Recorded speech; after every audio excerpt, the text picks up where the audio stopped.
Hi everyone, my name is Abby Gavin. I am a UAM MAT student, and for my instructional technology major research project, I researched digital storytelling. This presentation is about digital storytelling and some of the ways that we can use it in the classroom.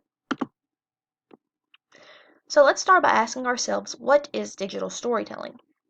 Well, the EduTech Wiki defines digital storytelling as a variety of emerging forms of digital narrative. For example, web-based stories, interactive stories, hypertext, narrative computer games, audio and video podcasts, etc. As you can see, that's a pretty wide definition. I say that in digital storytelling, users create digital stories with a variety of computer-based tools. For example, you could even use the tools that I'm using to make this presentation, which are PowerPoint and Screencast-O-Matic, to create your own digital story. Now let's talk about the 7 elements of digital storytelling. These were devised by the Center for Digital Storytelling in Berkeley, California. And these are the things that make a digital story a story rather than an instructional video. Basically, it's a guide to telling an effective story. So let's look at those 7 elements. The first is point of view, a distinct narrator whose purpose in telling the story is clear. All digital stories must revolve around a character or characters. Number 2, we have dramatic question, a question that compels the audience to watch. This is like whenever you're watching a movie and you're wondering to yourself, is Harry Potter going to save the day? It's what makes you want to keep going with the story. The third element is emotional content, a serious problem that forges an emotional connection to the audience. This is like whenever you see a character going through something and you think, I know just how they must feel.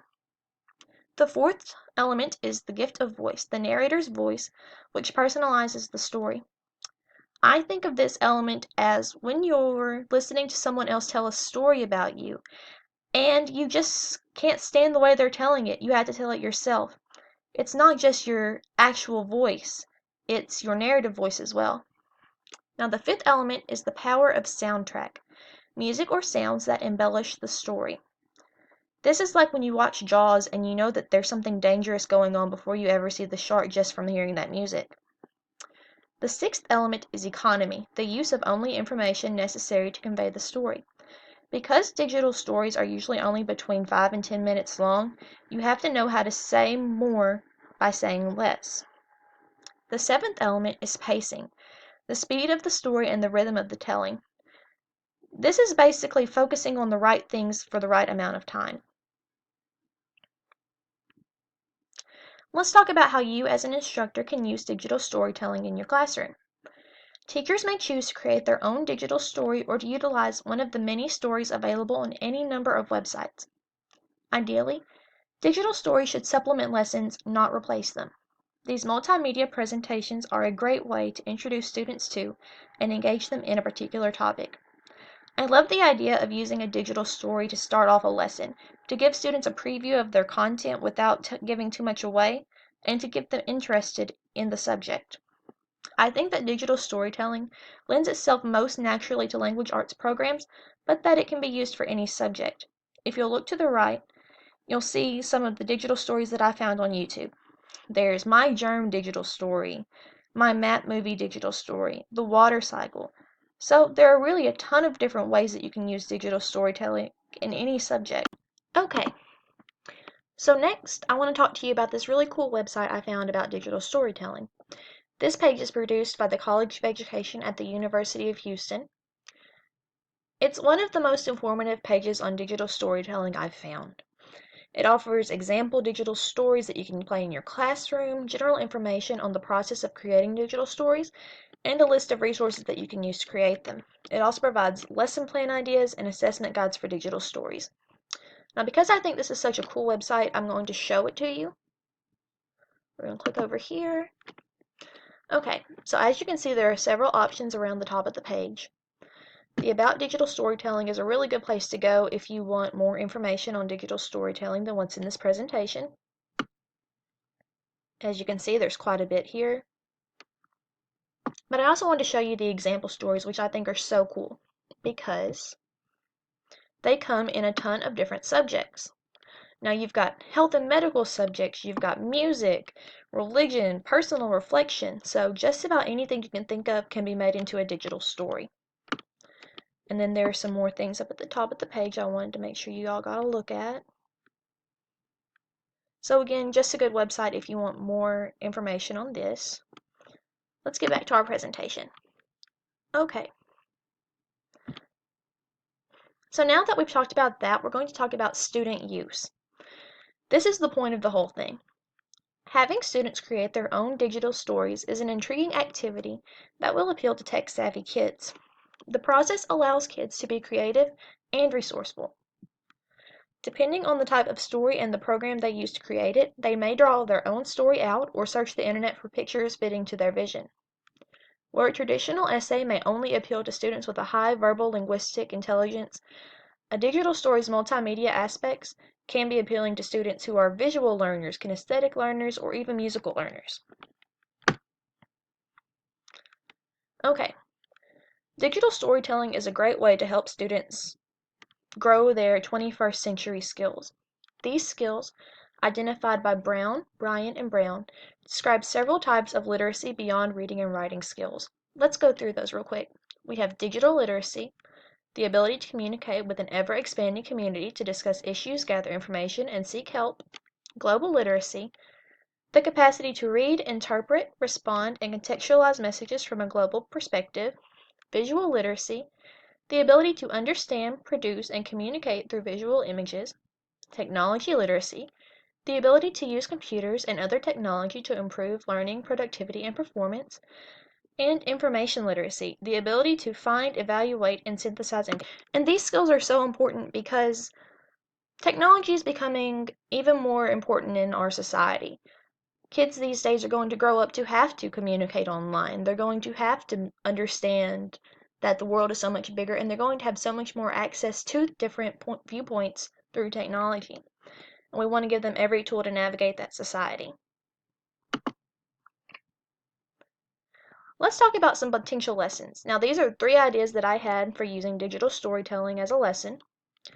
The first one is personal narrative, which is a story about yourself. A digital story is the ideal method for students to present a personal narrative because it provides optimal personalization. Students can go so far as to include their own family photos to illustrate the people, places, and objects that they're describing. Next, we have mythology, fairy tale, and folk tale. This is a really cool idea I've seen some people do.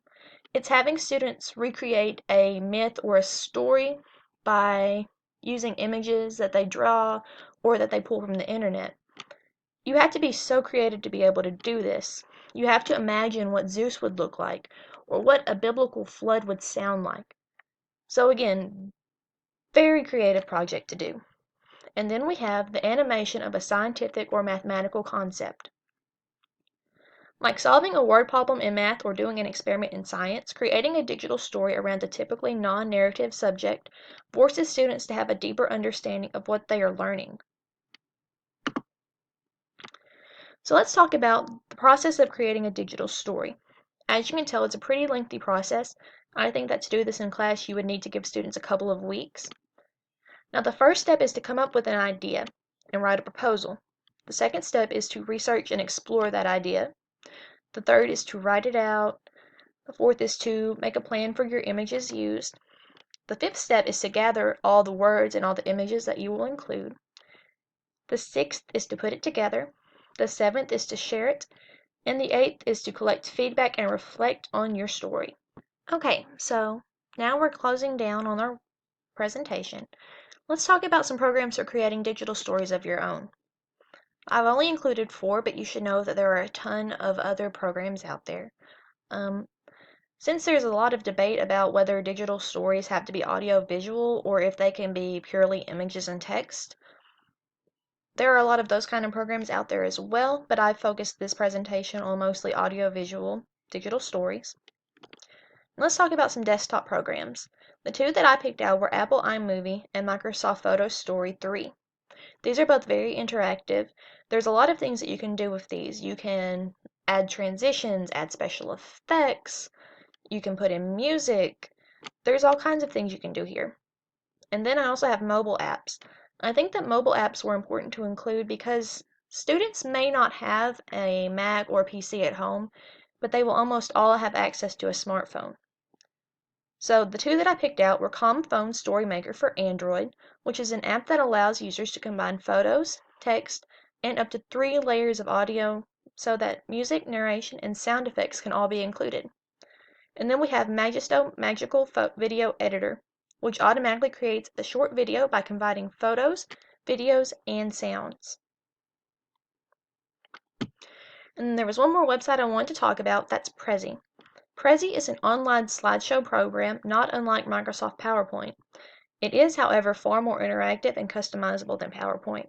It has a path system, that makes for smooth transitions from element to element. And like PowerPoint, it allows users to insert video, text, and images. Pre-recorded audio can be added to Prezi's, meaning that users can time their transition through the slides to match narration or music.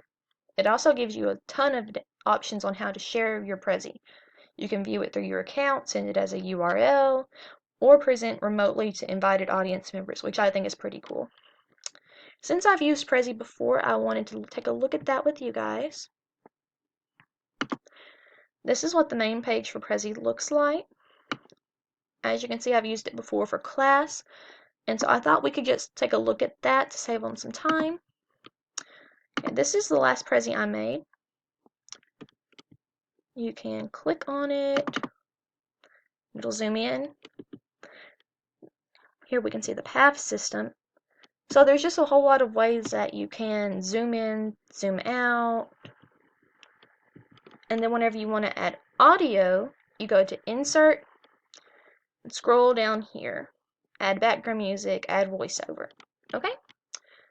So with that, we've pretty much wrapped up my presentation. Now all I've got left is the reflection, so I'm going to switch over to Microsoft Word so you can all take a look at that. Thank you so much for listening.